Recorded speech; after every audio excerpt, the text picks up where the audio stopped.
Maybe they won't find me if I keep still and don't make a sound.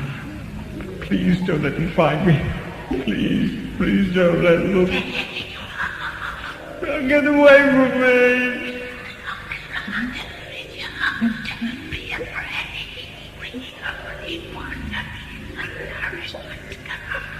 You wouldn't be crying. I told you. Get away from me. Get away. We're hungry. Come on. Hungry. Come on. Don't let us down. We're hungry. Come on.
Greg, hurry up, will you?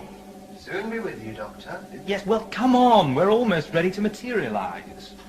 Honestly, it's his first visit to R1L7, prettiest planet in the constellation of Leo, and he can't even get himself out of the bathroom in time to see it. Crewman Holmes reporting to the bridge, sir. About time, too. When I was young, it was thought very impolite to be absent from the console room when a TARDIS... Good grief. Do you like it? What have you done to your hair? Just a little dye job. I've always fancied a single burgundy streak in the front. It was against regulations at school. Pretty debonair, don't you think? Heaven knows what they'll make of you on R1L7. Probably run away screaming at the first sight. Ah, we've landed. Now, watch the scanner while I... Greg, put that mirror away. Just checking it was properly in place. You're about to set eyes on one of the most beautiful landscapes in the galaxy. Not that you're likely to appreciate it, if pink hair's your idea of style. It's not pink, it's burgundy. Just watch the scanner.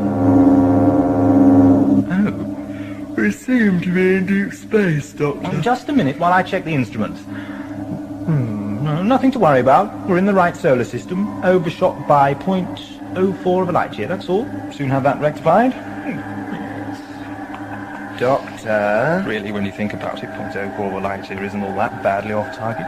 Oh, I'm beginning to get the hang of navigating the old TARDIS at last, Greg. Yes, You know, but I reckon if I live for another 3 or 4 centuries, I'm going to get it spot on every time. What's that noise? That's what I've been trying to tell you.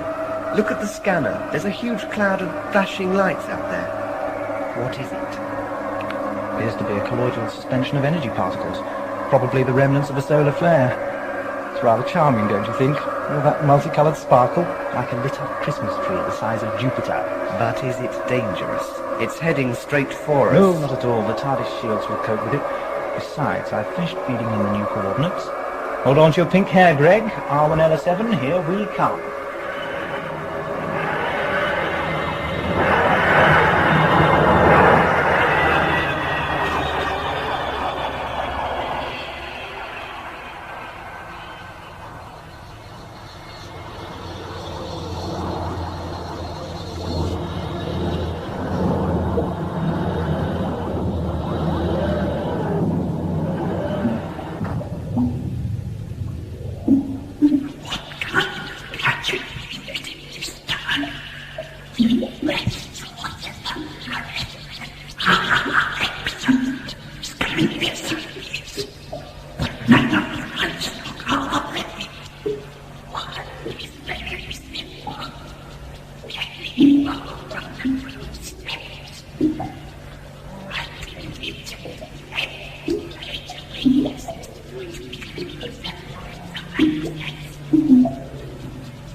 All right, I'm sorry. Prettiest planet in the constellation of Leo. Well, so it is. We've just landed in a less than pleasing part, that's all. You're telling me. A warren of brick tunnels running with dirty water. Well, it must be a system of catacombs under one of the cities. Come on, I can hear a stream quite close. If we follow that, it should be... water from the ceiling. Got right on top of my head. Wait a moment, will you, Doctor? Are you going to stop and look at yourself in that mirror every 5 minutes? I want to check the dials. Did you talk to her first before? He's all right. Look, can't we just get back into the TARDIS and go? It stinks down here. Yes, I noticed the smell. What do you reckon it is? Drains? Drains on Earth never smelled this bad. No, but I'll tell you what does. What? Torture chambers, concentration camps, the trenches at dawn before the big offensive. This isn't a physical smell, Greg. It's a psychic imprint on the air. The smell of fear, you might call it. They rise in their thousands from the grave. What stone sepulchre so heavy it can hold them down? The breeze blows dirges through the flutings of their mouldering bones. What's that? It came from over there. Excuse me, sir. Can you tell us... They open their mouths to howl, and I see worms feasting on the flesh of their tongues. The black raven flaps for me, but I'm too far still. Catch me if you can, bird of oblivion. Catch me! Just a minute. No, Greg, don't chase him. He might... Oh, Greg, you idiot. Don't chase him.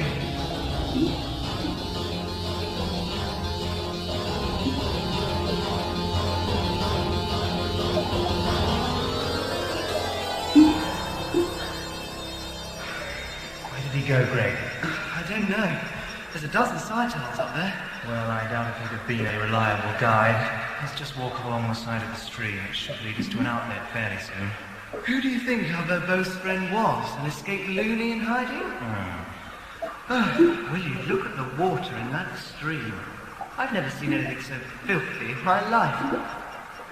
Doesn't even show our reflections. Yes, that's curious, isn't it? No matter how polluted, it ought to have some sort of sheen. Perhaps it contains a chemical that reduces the surface tension. Or else I... Let it go! I'll wrestle thee full with the angel of death like Jacob did of old. I'll get him off you, Doctor. The devil's in nice to his aid, but I but keep the fighting. Pleased to make your acquaintance, young lady. I got the devil in my grasp, Miss Pritchard. Shoot him now quickly, before he turns Gorgon and petrifies us all. Hey, get out of my line of fire. You two, whoever you are, don't move an inch. I've a full clip of bullets and I don't care if I use them. Who's moving? Please don't shoot, whatever you do. I didn't know you were scared of guns. The noise I'm worried about. She fires that thing off down here, it will burst our eardrums. Stop talking. Tell me who you are and what you're doing here. At the risk of sounding dense, if I stop talking, I won't be able to tell you. Sounds with the voices of thunder. No, the graves give up their dead for judgment. I think she means it, Doctor. Young lady, you see before you two harmless, deafened travellers. I'm called the Doctor, and this is Greg. I'd ask you your name, but I didn't think I'd be able to hear the answer. How did you come to this place? Surely people are travelling through Armanella 7 all the time. What does it matter which route? 7. You think you're on 7? Aren't we? Don't trust them, Miss Pritchard. They're the voices of doves, but their tongues are the tongues of serpents. Oh, they could be prisoners like us. There's no reason why we should be unique. Doctor, look, they're in the river. Oh dear. Miss Pritchard, I know this is the oldest trick in the book, but would you please look behind you? Why? What? Edmund walked, and now they swim. I'll leave before it dances a hornpipe. Help me push this poor devil onto the shore, Grace. Is he dead? I'm afraid so.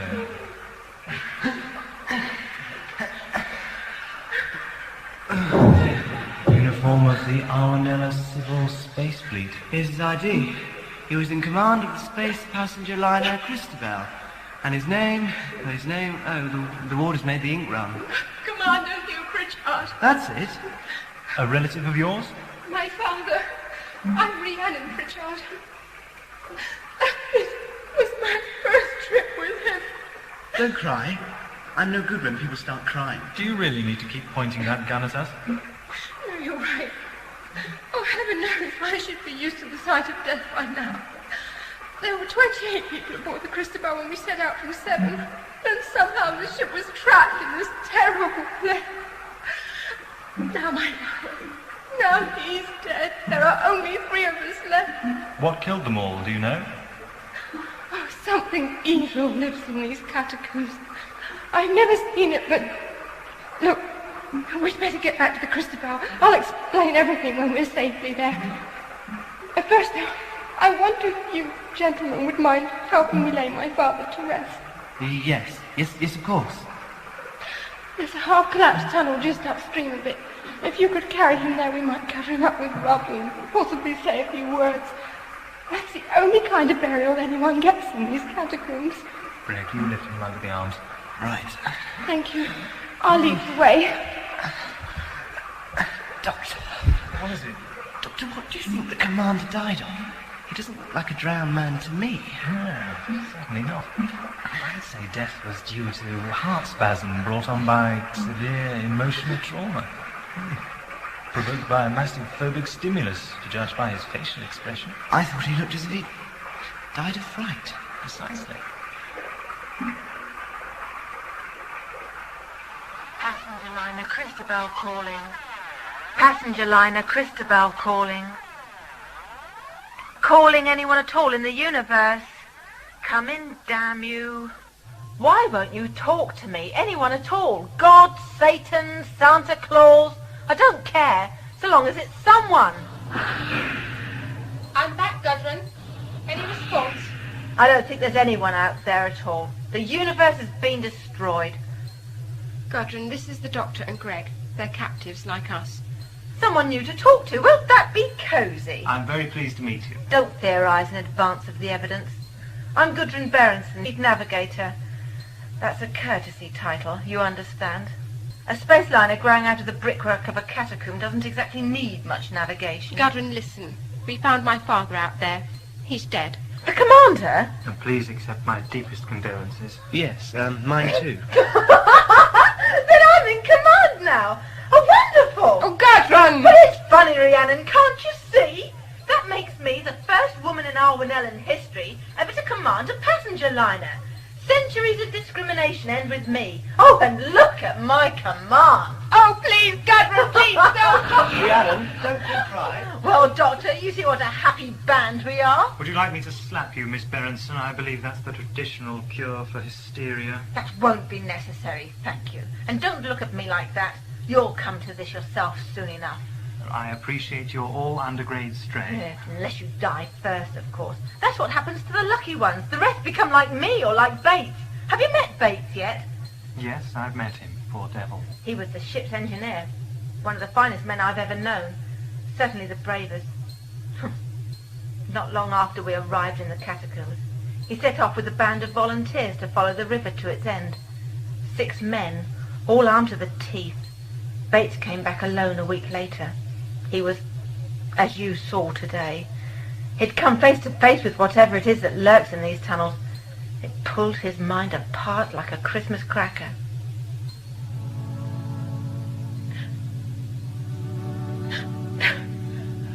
I wish you'd believe me, Rhiannon. Now the doctor's here, you've got nothing to worry about.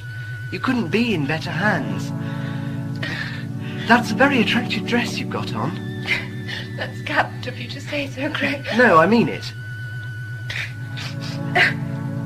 I'm sorry I'm making such an exhibition of myself. This is my dress, actually. I packed all my favourite clothes to come on the Cristobal cruise. This was for wearing in the nightclubs of Hertigan. We never got there. You will, I promise.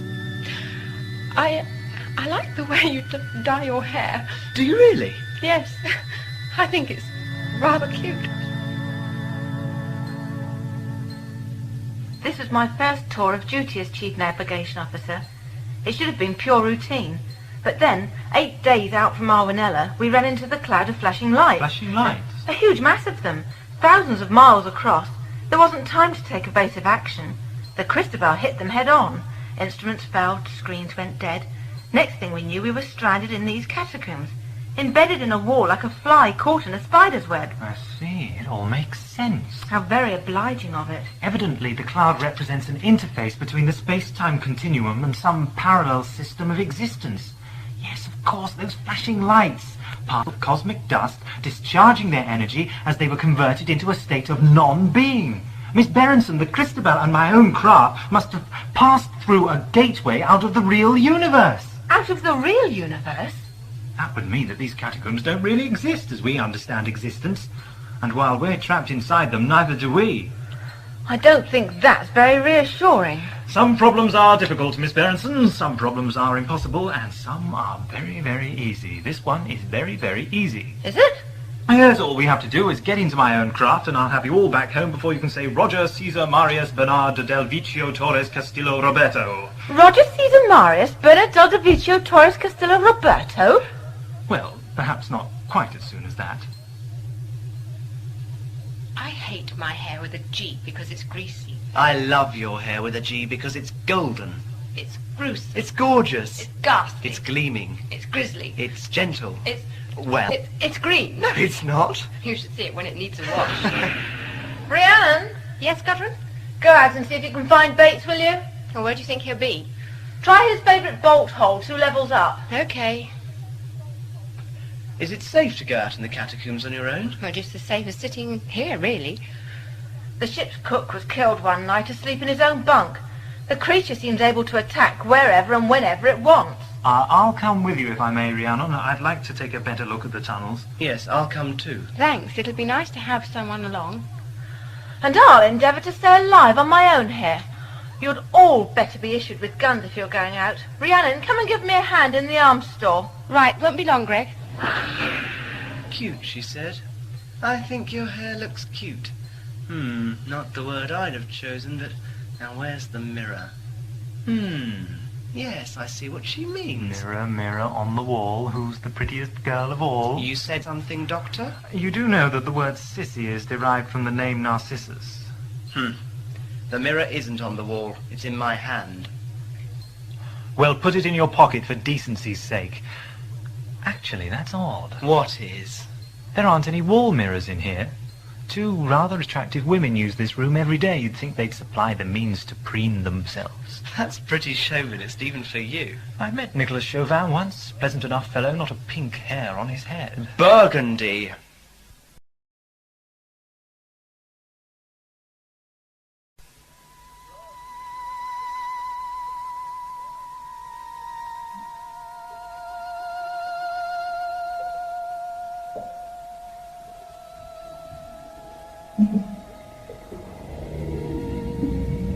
How is the work proceeding?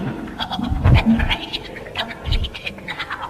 We've spent a lot of time on this and consumed a great deal of our own energy. I hope the new source of nourishment will be worth the investment. Not much longer now, then we'll be ready to strike. Where are the subjects? They left the space vehicle and ascended 2 levels of tunnel. They quite very too now. Not much further to go. Makes us a little shelter in the hold of an abandoned freighter. I can't get over all these old spaceships trapped in the brickwork out here. We passed over a dozen. Some of them have been here for centuries. I wonder what became of their occupants. I'm afraid that's not hard to guess. Let's not talk about that, eh? This place is giving me the creeps as it is. Watch that, Greg. It doesn't do to give way to fear. Easier said than done. I've always been told that fear's a healthy emotion. It depends what kind of fear you mean. Of course, if something has the power to do you harm, it only makes sense to show a healthy respect for it. Only a fool isn't on his guard at the prospect of danger. But there's another kind of fear that destroys the mind, affects the judgment, makes you act irrationally. It's a disease, and the way to cure it is by logic. That's a lesson every Time Lord learns. We may suffer trepidation, disquiet, uncertainty, even occasionally misgiving, but sheer blind terror is something we never know. Lucky old you. Perhaps you just haven't found your weakness. I bet you have one, though. Everybody does. Not Time Lords. No irrational fears? No phobias? What about heights or enclosed spaces? Or wide open spaces, for that matter? What about spiders? Or snakes? Or fire?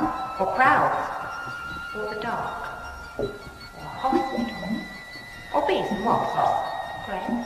That's mine. Bees, wasps, hornets. I can't stand them. When the summer comes, I don't go out into the garden to hear them buzzing round the flowers. I didn't know that, Greg. 3 years old I was, standing under a tree throwing stones up into the branches. There was a wasp nest, but I didn't know. My stone dislodged it, it fell at my feet and burst open. I was in hospital for nearly 4 months, suffering from the shock of the stings. You see, Doctor, everyone has some horror lurking in the cupboards of his mind. Everyone, Doctor. What is it? I've heard that before. It's the noise the creature makes before it kills. It must be very close, Greg. I'm frightened. It's not a real sound, it's some sort of fork-waving pivot, I think. Try to resist it. It's like a spike through my brain. Francie, concentrate! Why is it going? Pretty music, all right, children. A symphony of fear. Look, there he is, face. The devil was a fiddler, and a fiddler bold was he. He drove his bow horror across the soft wet land of your place. Quickly, come on, Rihanna. The sooner we finish it, the sooner we'll all get out of here. We only want to help you. All of that black tools for the lodges for me. He'll not like his nest with my hair and fingernails. Oh, I can't stand it anymore. I can't. Doctor, where are you? Wait.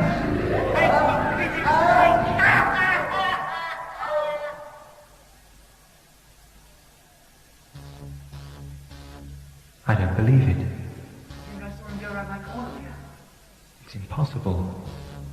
There you are, Doctor. I thought we'd... Oh, no. What's that doing here? Indeed, Greg. What is it? It's the TARDIS. But it can't be. We left the TARDIS 2 levels below. I know, Greg. Now keep quiet a moment.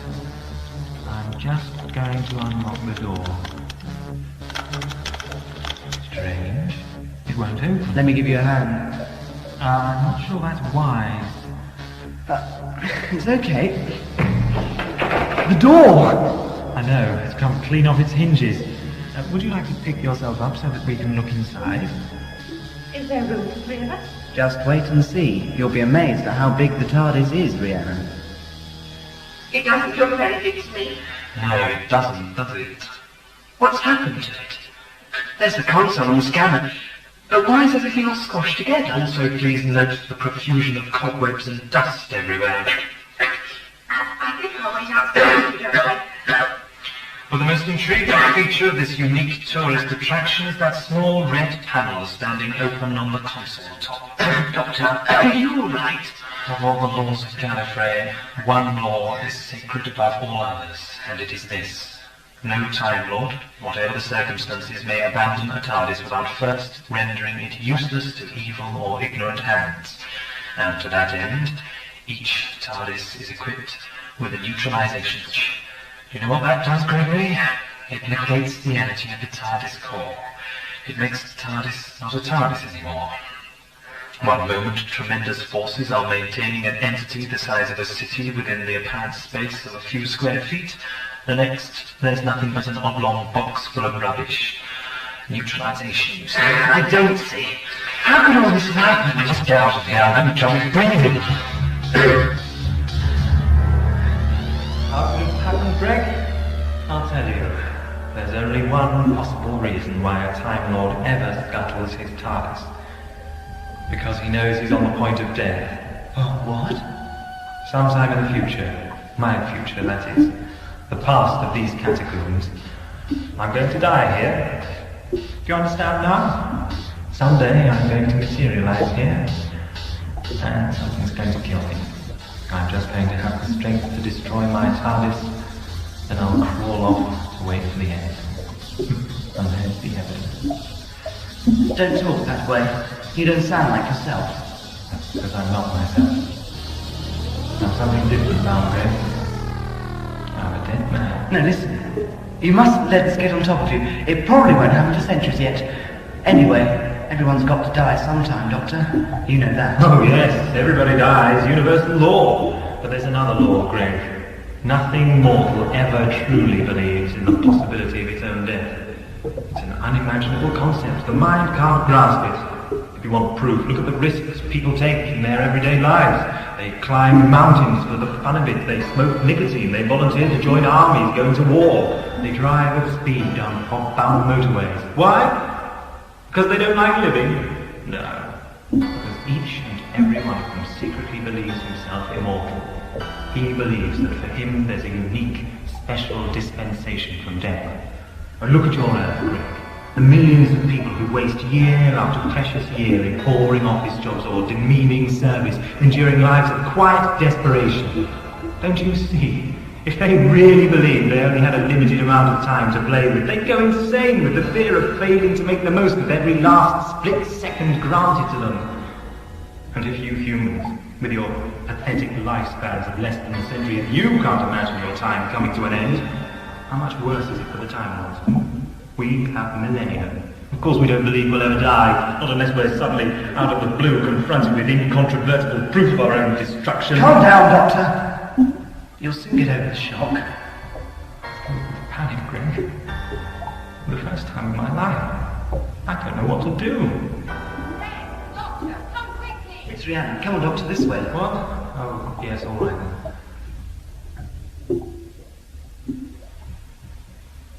It's all right now, Bates. No one's going to hurt you. They're all around us, Miss Pritchard. Oh, you must believe me, I can see them. Oh, they pretend to be shadows, but they're not shadows, they... Oh, look here, two of them now. No, it's only two friends. They're here to help you. I'm happy, Rhiannon. That's good. We'll soon have you all safe now. Yes, that's splendid. What's wrong with the doctor? He's had a bit of a shock. He'll be all right. The foul fiend whispered in his ear, did he? Oh, just wait, Doctor. You think that was bad? And wait until he starts to roar. Biggs, could you stand up a minute, please? I want to examine the box you're sitting on. I've seen people go like that before. It's fear that does it. Oh, the crewmen were catatonic before the end. Oh, the towers that fall the hardest are the ones that thought they'd stand forever. Let's all get back to the Christabel and pick up Miss Barrington. Then... Bates, stand up, please. Oh, delighted, Doctor. Have a really good look at the box. And may the looking eat your soul. Just as I thought.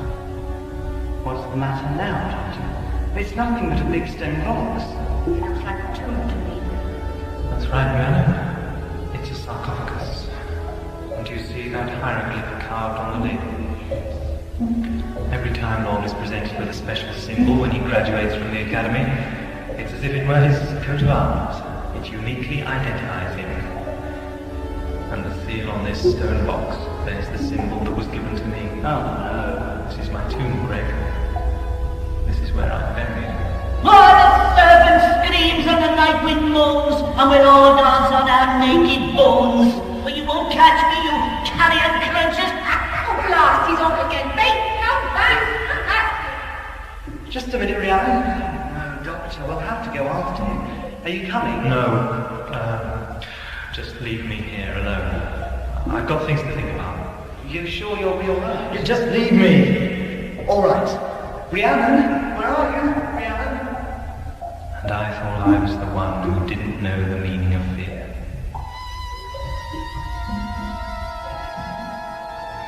So, our plans come to fruition. There was a great crisis in the town. It will soon split apart completely. I can taste his terror here. One more tightening of the screw is all it needs. And then we can be until our blood detectors waged.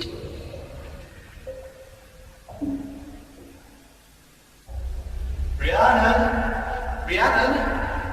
Funny, I'm sure she came this way. Rhiannon? Babes?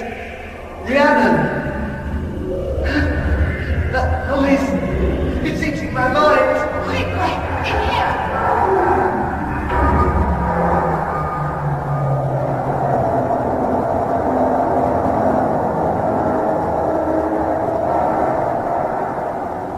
Rhiannon! Thank heavens for that. Help me, would you? It's very close around. The creature of the catacombs. I'm sure I caught a glimpse of it. That's why I dodged in here. We better try and warn the doctor. He's in no state to cope with monsters at the moment. We'll be of no use to him if we run into it ourselves. Let's just sit tight until it's far away. I suppose you're right. This is some size of a spaceship, isn't it? It's an interstellar commodity transporter.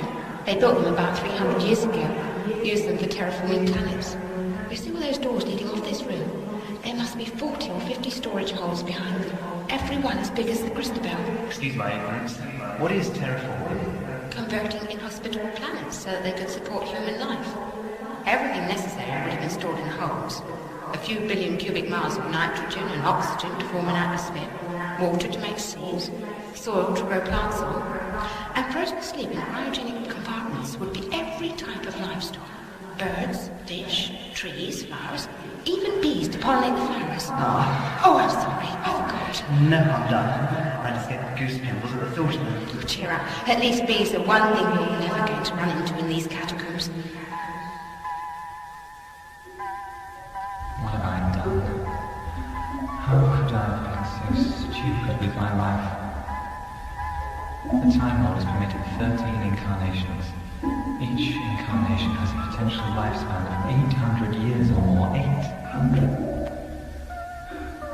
How many times have I regenerated? How many faces have I had? I've wasted centuries of possible life, millennia. I've tossed away eons as if time were no more precious than stale bread you throw to the ducks. And time squandered stupidly can never be regained. How could I have done it? When I get out of these catacombs, if I ever do, I'll change my ways. No more adventuring for me. No more dashing about time and space, taking mad risks, playing blind man's buff with death. I'll return to Gallifrey and lead a life of quiet contemplation throughout all my remaining regenerations. I've still got a few centuries left. I'll treasure them, eke them out second by second as if each heartbeat was a diamond worth more than all the galaxy. I'll donate my TARDIS to the Presidential Museum. They'll appreciate that. Sightseers will point to it and ask, whatever happened to the madman who used to wander the universe in that thing? And the curator will say, he learned his lesson and came home for good. Perhaps I'll be the curator. What was that noise? Noise? Didn't you hear it? I didn't hear anything. There, that was it again. Oh, you're imagining things, Greg. I suppose I must be. Only, Rhiannon, What? all those storage holes in the ship, all those cryogenic compartments, they'd be designed to keep functioning for a long time, wouldn't they? Why, I expect so. Interstellar flight was a long and drawn-out affair, wasn't it? So just because this ship's 300 years old doesn't mean that everything in it's been dead for 300 years. What are you getting at, Greg? Each hole would have an independent freezer unit. That makes sense. As the years passed, they'd give out one at a time. One frozen species would wake up, come to life and die. Then the next, and then the next. So what if the bees woke up last? What if their freezer unit held out longer than all the others? They might have been thawed out last week, yesterday, this morning. Enough bees to stock a planet, swarming just a metal bulkhead away from us. Oh, that's the craziest thing I've ever heard, Greg. Is it? I heard it again. There's only one way to put a stop to this nonsense. So you think there's a billion bees behind one of these doors, do you? Well, let's just see. Rhiannon, don't. Nope, no bees behind this door. Please, can't you see I'm terrified? No, another beeless wilderness. And another. Rhiannon. And another. Hey, bumblebees, come out. Come out wherever you are. All right, you've made your point. And another. Will you come back here before I lose my temper? That's more like it. Shaken off your jitters now, have you? Yes. Thanks. I'm sorry. One more door for luck. Right, are you satisfied? Now, maybe...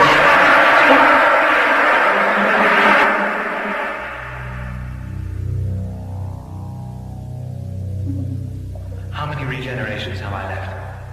Enough if I'm careful. Well, this experience has been a blessing in disguise. A very timely warning.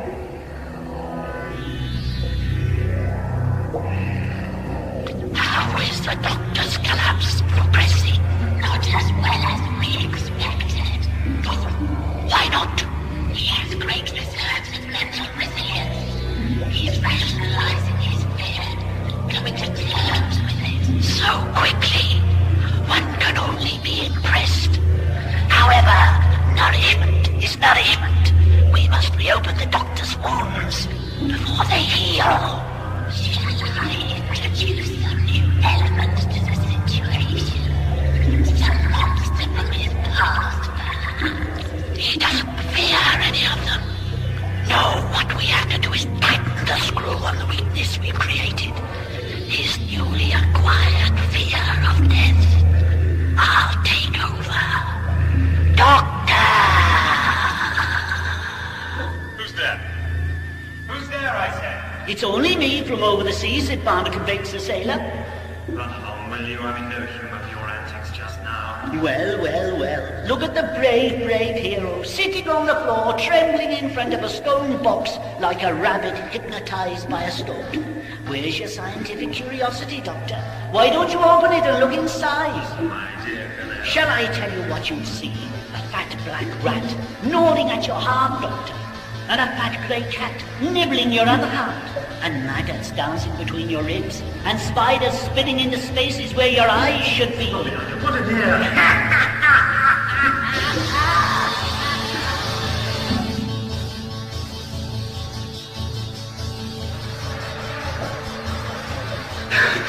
Hurry, Graham. Can't you hear they're gaining on us? Millions of them. Swarming millions of them. Stand still, you fool. What's the matter with you? My legs keep giving underneath. It's the fear that's doing it.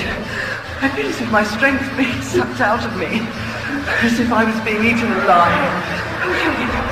Come on.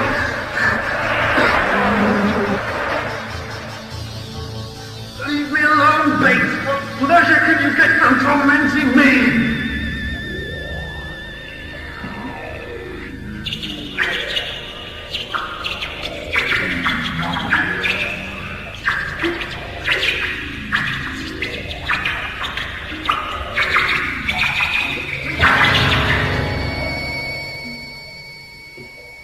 Why do you tremble, Doctor? Can you feel death close by you?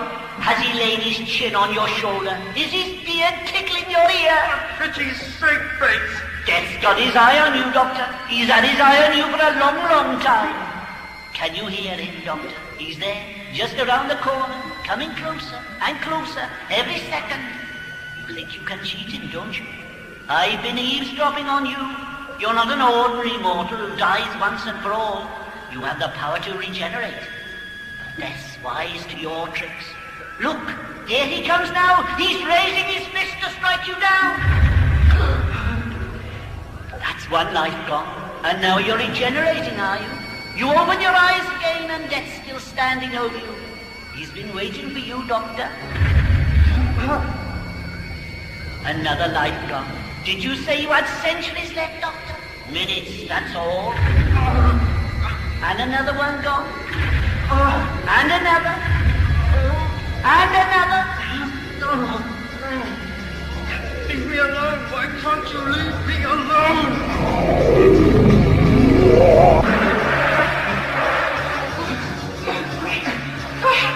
I'm doing my best.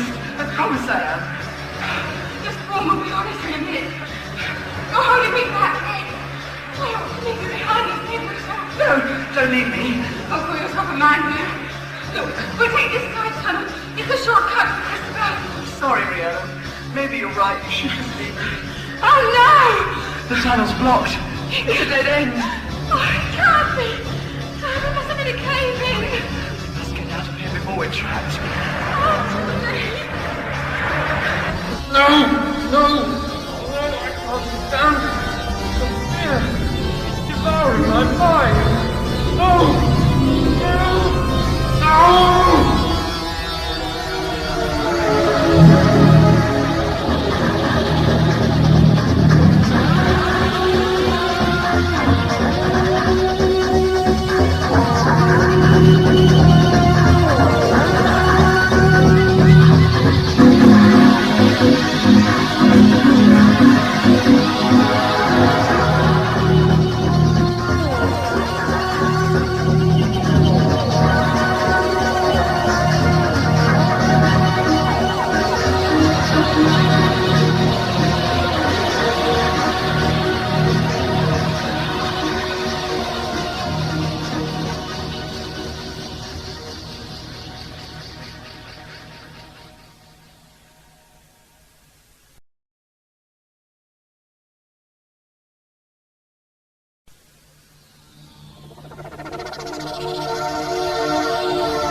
Fear is a disease, and the way to cure it is with logic.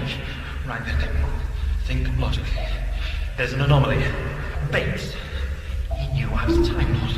No, I told Rhiannon and she must have mentioned it to him. He knew about regeneration. Well, he overheard me talking about it. But, yes, that's right. But how did he know about my two hearts? There's more to Bates than meets the eye. Yes, and there's more to this whole setup than meets the eye. I wonder.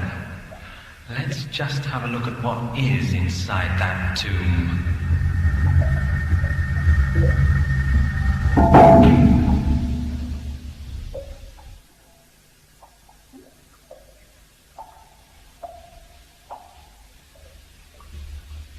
Doctor? Rhiannon? Rhiannon? Who's that? It's me, Greg. It's all right. Am I glad to see you? What's been happening? You look dreadful. I don't know. There was this great swarm of bees, blocked tunnel. Bees? We were trapped. There were millions of them. Rhiannon and I were trapped. I must have passed out. When I came round, she'd vanished. I see. At least I think I do. Come with me, Greg. I want to show you something. Fear is a terrible thing, Greg. Never underestimate its power. I've seen it turn a man's hair white overnight. Mind you, in your case, that would be an improvement. Give it a rest, will you, Doctor? Good man, Greg. If you can laugh, you can survive. Hey, someone's opened your tomb. That's right. I did that. You're a braver man than I, Gungadin. I'm ashamed to confess it, but luck led me to do it rather than bravery. Take a peek inside. What? Go ahead, it's very interesting. Oh, Doctor, what kind of a ghoul do you think I am? Do it, Gregory. There's nothing to fear. All right, but... wow! You see? Nothing but empty space. And that vast cloud of energy particles we saw before we were trapped here. I don't believe it. It's impossible. 5 minutes ago you believed in swarms of 300-year-old bees. They were real, Doctor. No, they weren't. That's exactly what they weren't. I've been so Stupid. It was staring me in the face all along. All those clues, the smell of fear, the creature nobody ever saw, people dying of fright. I should have worked it out long since. Worked out what? Psionivores. What? Psionivores, Greg. Psychic parasites. They feed off the energy emissions of sentient minds undergoing severe emotional stress, fear especially. These catacombs are their lair, their creation. Their creation? They have immense mental powers. They can read minds, mold the environment as they choose, make their victims see whatever they want them to see. And what they want them to see is whatever their victims fear most in the world. You had your phobia about bees, Greg. I was brought face to face with the one thing guaranteed to strike terror into any mortal being, the reality of my own death. That was clever of them, you know. Extremely clever, extremely efficient, extremely filthy. You're telling me that a swarm of bees was just an illusion? Of course that's what I'm saying. Like the abandoned TARDIS, pulled from our unconscious minds and given shape. These catacombs have been deliberately designed to be as menacing as possible to the victims trapped in them. Everything's two-dimensional, like a film set. Remove the surface and you find the raw material, the cloud of energy particles. What do we do now? Go back to the Christabel. Hopefully your Rhiannon would have made her way there. We'll pick her up and the Berenson woman and take the TARDIS out of here. And Bates? He's no concern of ours. Whatever came back from exploring the river, it wasn't the real Bates. I wish I still had my gun. I must have dropped it in the tunnels. Never mind. I've still got mine. What's so funny? Why are you smiling? Absolutely nothing. It's just occurred to me, if our captors had taken just a little more trouble and rigged up a convincing interior for that too... What? We'd both have stayed in these catacombs until fear destroyed us, and the Psionivores would have drained every scrap of energy from our minds.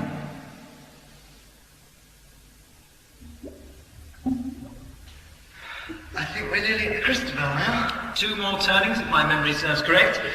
You know, I can't get over Bates being one of those psy-ones. They can take any shape they choose. It's simple illusion. I should have guessed, really. His antics were a bit too perfectly calculated to keep the others jumpy and receptive to fear. So that they'd always be instantly available as a food source. Poor Rhiannon. I don't think I've ever met a species of creatures as obscene as these Psionivores. The Daleks are positively fragrant by comparison. Can't we put a stop to them somehow? I doubt it. They're creatures of psychic energy. Ordinary weapons wouldn't harm them. If only there was some way of using their own powers against them. But I don't see how. Doctor? It's all right, Greg. Remember what I told you.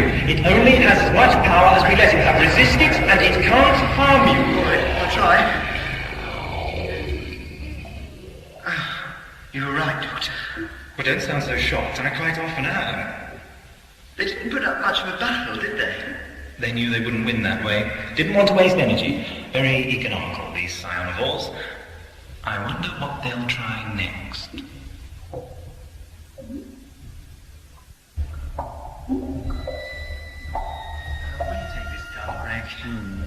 Ah, there's the Christabel.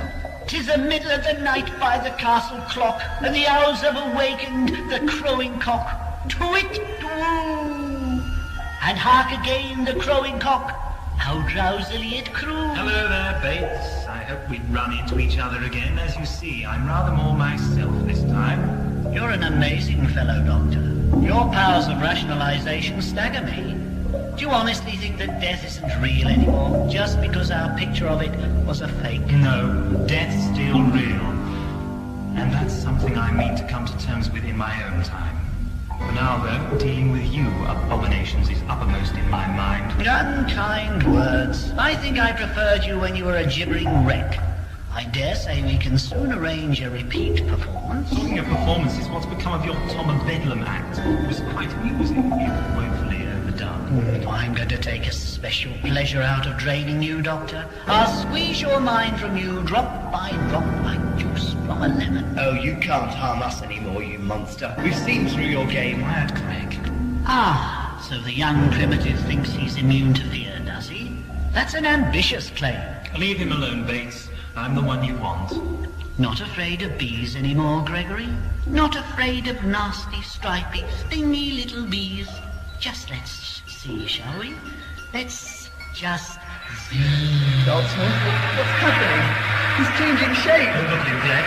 He's turning into bees, Doctor. A man made out of millions of bees. Don't be afraid. Your fear gives him power. It's an illusion, Greg. Say it. It's an illusion. I can see them. They're real. Greg, quickly, give me your mirror. It's stinging me, Doctor. It's agony. Your mirror, your handbag. I can't stand it. I can't stand the pain. Which pocket is it in? Hold still, Greg, can't you? Here it is. Bates, look at this, Bates. Look at yourself. Here, Bates, look. Oh, no, what have you done? Take it away. I don't want to see it. No.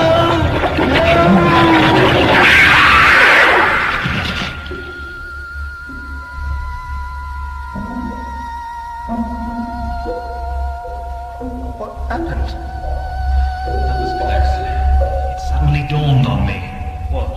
A trick I learned with a Medusa years ago. Mirrors reflect reality, not illusions. When we looked at Bates, we saw a swarm of bees, but the mirror showed what he really was. He died of seeing himself. And that thing there on the ground, that was the real Bates. Ugh, it's disgusting. I should have guessed. That's why there were no reflecting surfaces in the catacombs. They can't bear the sight of themselves. That's their phobia. Can't say I blame them either. What a loathsome object. And you're sure he's really dead? Well, I'll make sure. What was that shooting? Oh, it's you, Doctor. I'm glad to see you're safe, Miss Berenson. Did Rhiannon get back to the ship all right? Rhiannon? No, I haven't seen her since you... Oh, no. Doctor, how are we going to find her in this labyrinth? Well, first things first, Greg. Let's get the three of us back to the TARDIS, then we can worry about the girl. I still want to know what that shooting was all about. Just us putting paid to a very nasty creature. What? Oh, my God! Not a pretty sight, is it? Doctor, look at her. What's happening? Come on, help me,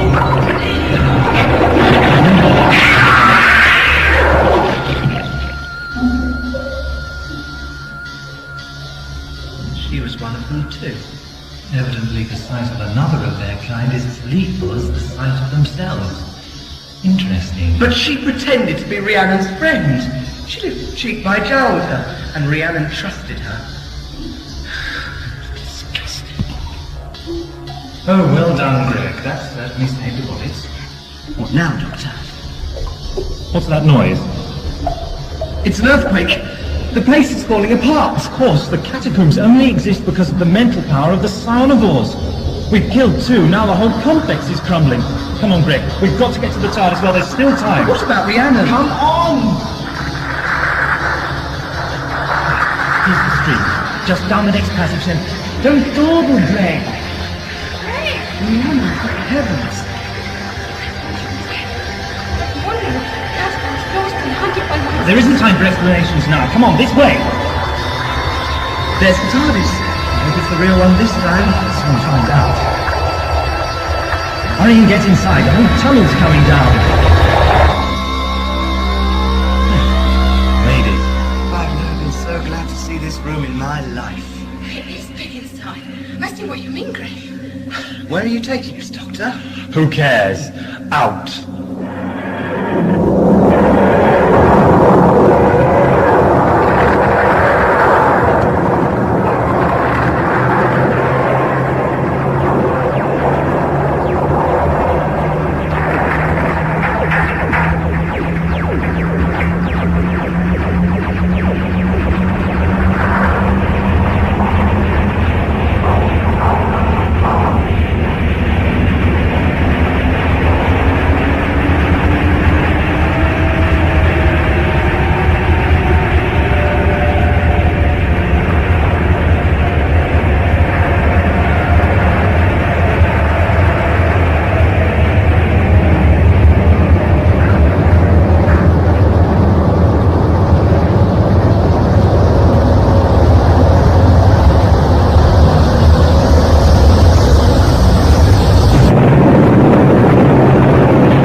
carnivals for good, Doctor.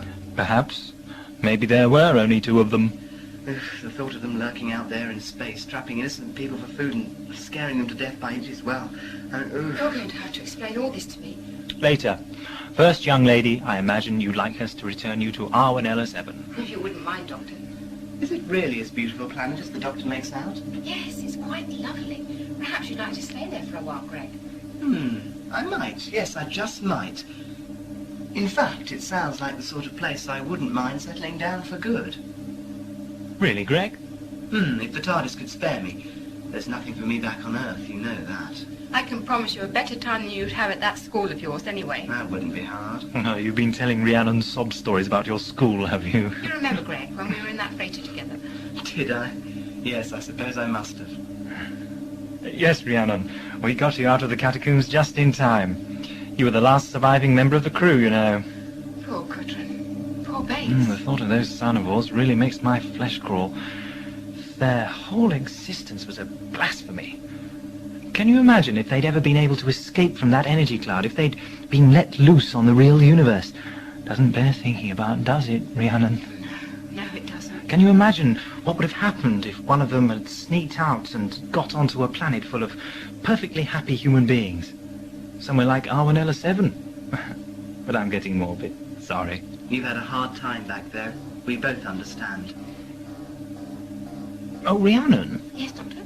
Forgive me for mentioning it, but there's a dirty mark on your nose. You'd better clean it off. We want you looking your best when we take you home. Thanks. Whereabouts is it? Oh, I tell you what. Greg will lend you his mirror. Then you can wipe it off. No, it doesn't matter. I don't see a mark. What are you on about? Oh, hand mirror too small, is it? What about the scanner screen, then? That's a nice big reflecting surface for you to see yourself Greg, in. stop me! Don't let him do it! I don't understand. Look, Rhiannon, up there. Look at the screen. No, please! I won't be made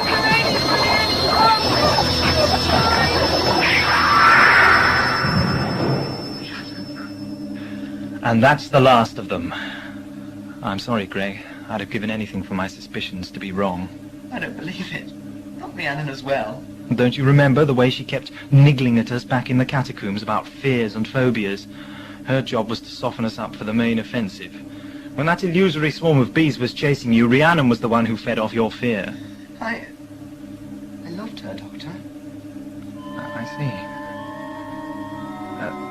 Would you like me to take you back to Earth, Greg? I quite understand if you want to go home after this. What? No, Doctor. No, I'll stay with the TARDIS if you don't mind. As you wish. You'll find there's one advantage to a wandering life like mine, Greg. And what's that? At least when things get really bad, it's always possible to move on.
Also available from audiovisuals, The Time Ravagers.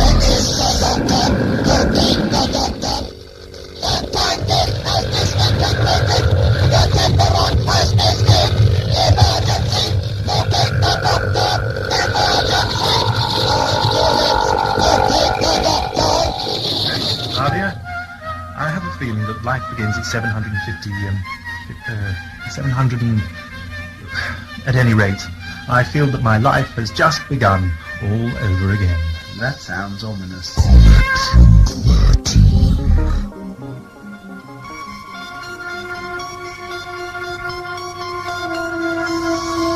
maintenance staff, please clear Alpha Alpha 3 launch pad. All maintenance staff, please clear Alpha Alpha 3 launch pad. 4, 3, 2, 1. Sequence completed. Engines firing. We have launch. Align trajectory, Mr. Graham. Trajectory aligned, Doctor. Here we go. Hang on, Greg. Nadia.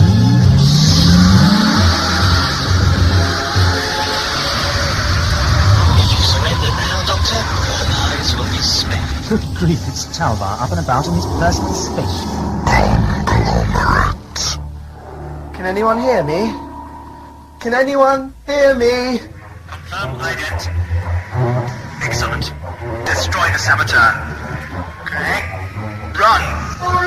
I don't know where to run to. Everything looks the same. I suppose... Oh, look! Doctor, you are back to normal. Normal? What an insult. I'm never normal. Audio adventures in time and space.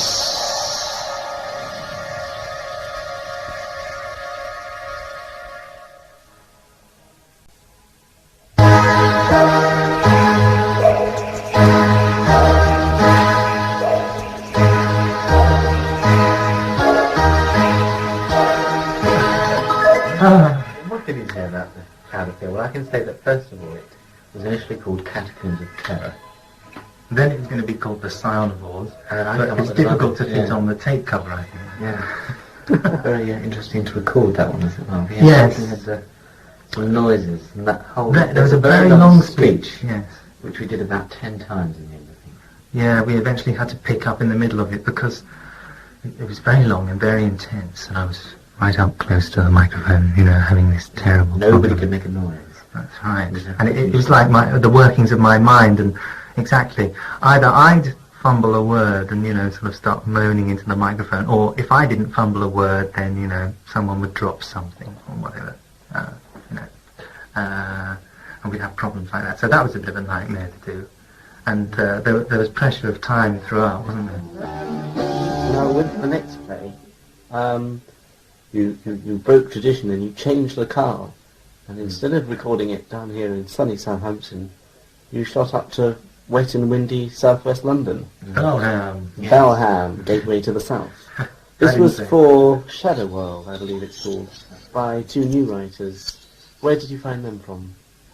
Yes, I think so. Christopher Reese and Emma Lindley. That's right. Do like me, don't you? I haven't quite made up my mind yet. I like you very much. That's obvious, but I still haven't decided about you, little boy. Then let me help you. Then let me help you. You're very amusing, you know. Let's play a game. Do you agree? All right. But what game do you want to play? Can't you guess? Hide and seek. How delightful. So you'll play. Yes, but I warn you, I'm very good. I'll hide first. I'll count to 25. Ready? 1, 2, 3, 4, 5, 6, 7,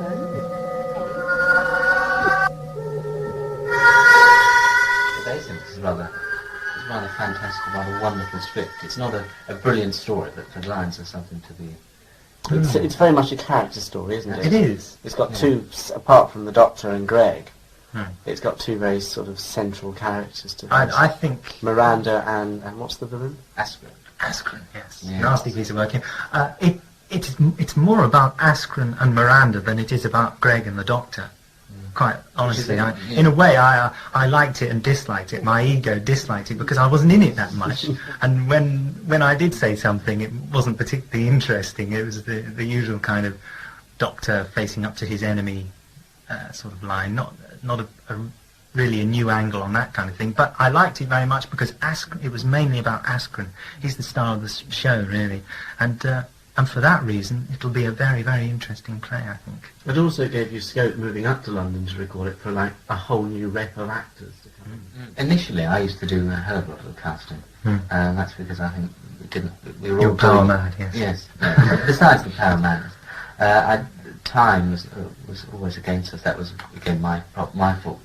I didn't have enough time for rehearsals and things like this. But we're now learning from our mistakes, and now I think I leave it up to the director so that it's not me sort of trying to rack my brains and eventually using the same people, or people that have been previously used. It's the director I want now to bring in his people or her people, depending on who directs it.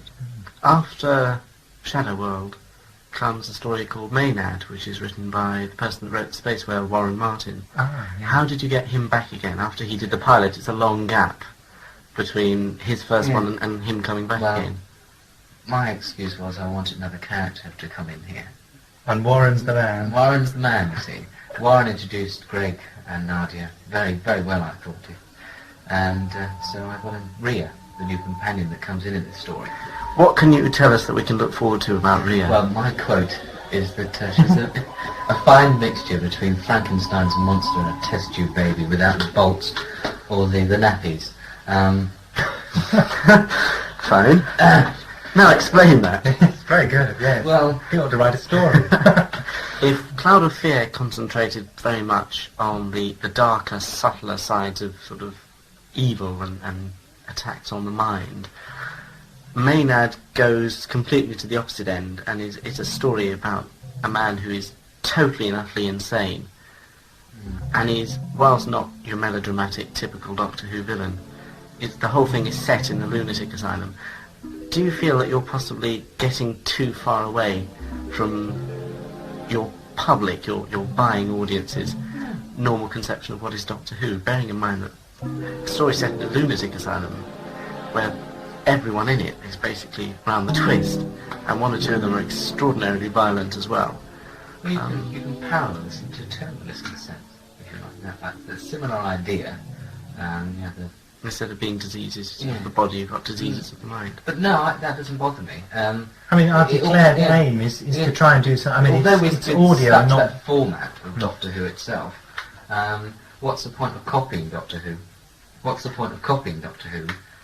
If you're trying to be different, you're trying to sort of give a new idea to our listening public. If you like. Yeah, I suppose we're trying to do things that they don't do on television. The first three, as you rightly pointed out, were very much typical Doctor Who stories, and they did all the same things that the television programme does, I suppose. But I think certainly with something like Conglomerate, we're trying to explore some new ground, really. I think there's always room. I'm sure this has been said by other people. There's always room for a traditional story now and again, a good ripping yarn, a good run around, running down the famous corridors, being pursued by the famous monsters. There's always room for that. Is that possibly, Nick, how you would describe Samuel Flint's story, the one that follows the mutant phase, which once again sees the Daleks back again? That's right, yes. Yes, is the answer to that. I would see it as a very typical adventure story. What are you doing, Liam? Regarding the genetic code transmitter room. What for? Haven't you killed the intruders? No. Then I must inform Dalek Control. No. It is my duty. Stand aside, please. Our duty is to Tollum and the Doctor. The Doctor? Liam, my dear fellow, surely you know the Doctor is dead. He is not dead. He has been sent by Tollum to carry out his will. Oh, I don't believe this. Out of my way. There are new imperatives. Daleks want only to destroy us. The Daleks are our masters. They destroy only traitors to the Dalek cause. I am proud to serve them. Now stand aside. You must not report this. It is Tollum's will that we serve the Doctor. Another important thing about the mutant phase is, as with all Doctor Who, in comes the inevitable cast change, and it's the Bye-Bye Greg story. Something fundamental in what we asked Samuel for was to find a way, perhaps a novel way, of getting rid of a companion. That's right, And it is. I think it's a novel way. I don't think it's been done on television. We didn't want him to get married or whatever, and we didn't want him to die either. Because you've already done that with Nadia. That's right. We don't want to get a reputation for killing everyone, do we? Well, maybe we do, I don't know. Now then, your company is called Audio Visuals. So, we turn round and we say, at the end of your 15 plays, or your 3 seasons of Doctor Who audio plays, are we going to see Doctor Who transferred to video? Stop. We run VTR. We've lost the smoke. That's your smoke. Well, the answer to Gary's question about whether audio visuals are going to do a Doctor Who film or not, well, I think it's no, but we have, for the last I don't know, 6 weeks or so, been doing a video, and it's not a Doctor Who video, but it is based on a science fiction sort of subject. And I have with me here the, I don't know how she'd describe herself, production associate designer, it's Fleur Whitlock. How would you describe herself, Fleur? Basically, general dog's body, I think. Well, you've brought along with you one of the more fascinating members of the cast. Well, it's only a bit of that member of the cast. It's one of the masks for the alien creatures who appear in the film. Yes, it's a full face, full head mask, and you don't see any of the actor apart from his eyes, which are keyed in with makeup. Well, what did you base the design on? How did you go about designing it? Well, from the prose breakdown that was provided by the writer, I used his description of the alien and made several sketches, and worked from those sketches in clay to produce a three-dimensional model, which I then cast in latex to show to the producer, Bill, and then he liked the design, so I produced a life-size head of the two actors who were playing the aliens. Smoke.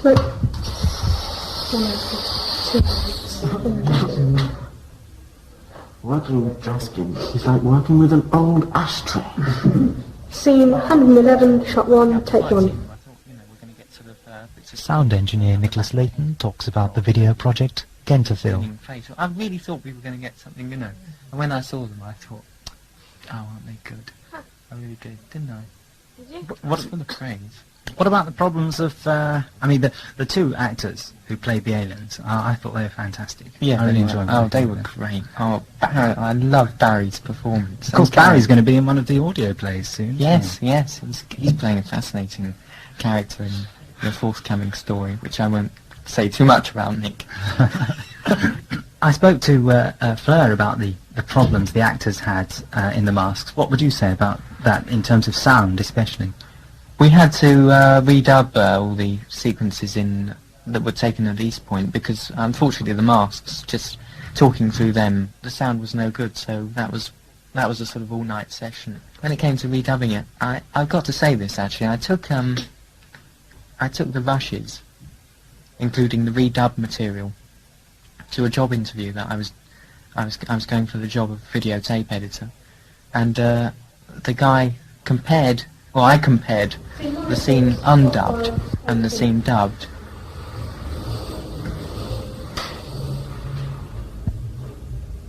Action. Drew. Yes, Aston.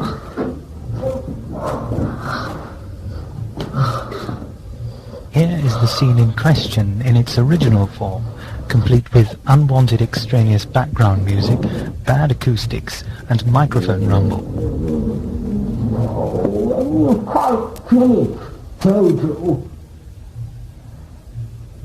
I believe I feel phase 2 coming on.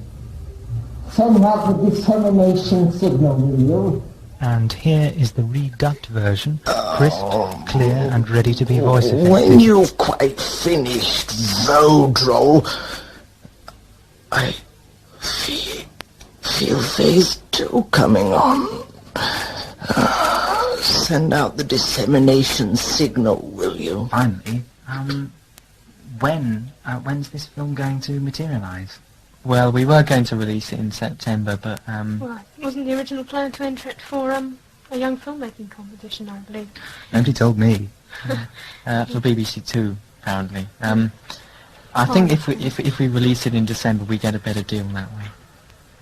But it's going to be on show, hopefully at Southampton Park Hotel, and available at your video stockists soon. And general release around the country. That's right. By Christmas.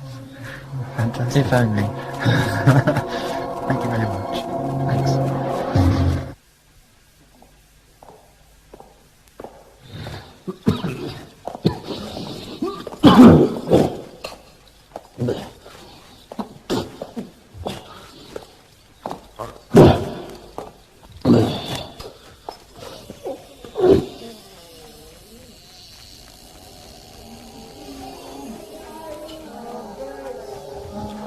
The legends of Gallifrey speak of a world, and the name of the world they speak of is Hell. The New Worlds in Hell by Alan W. Lear. No, you've got to listen to me. There's a big blue metal box standing on a wharf at Shoreditch. Take me to it and I'll prove every word I say. Don't you understand? I'm a Time Lord from the planet Gallifrey and I... Oh, what am I saying? Come along, lad. Back in your cell. I'll bring you some laudanum presently to help you rest. 2 hearts! I've got 2 hearts. Put your hands on my chest. You'll feel them beating. Go on, man. Bless them. Ow!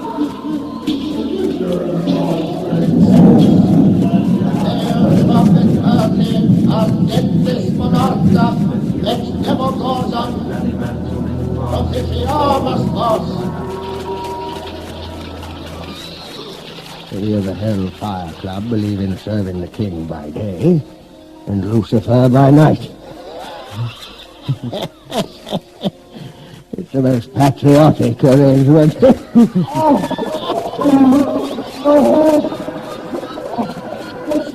Inside my head. It's going to blow. Page's turn for you now. You should thank your lucky stars Mother Fireship had the kindness to take you in, Rhea. If only I could remember something about my past. It's all a blank except for my name. I think I was some sort of traveller. Take your hands off me! Spare me from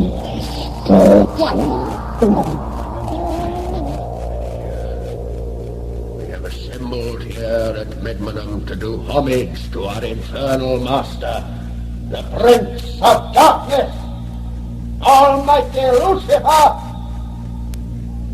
The countless ceremonies I, Sir Francis, and His Grace the Earl of Orford, have entreated him to appear before us. We have praised him and invoked him, yet never has he chosen to rise from hell at our request. Never! Until tonight!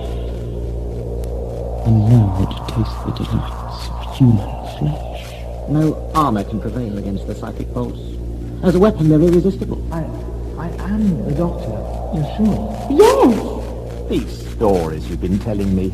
Wild flights among the stars, monsters made of metal, a single bomb laying waste whole cities.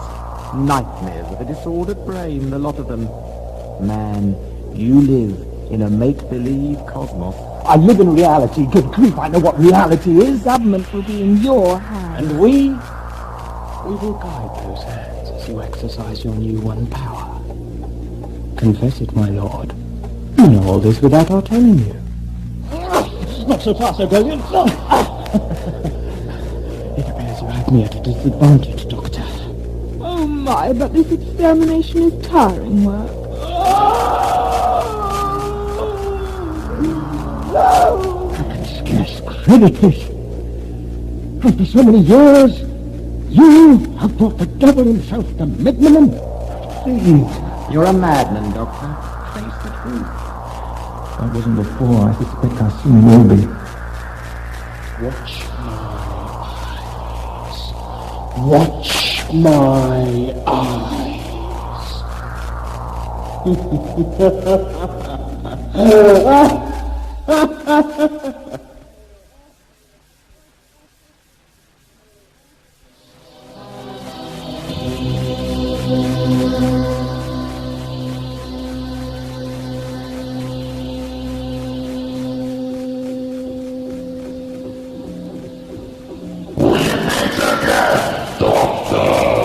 Still you, is it?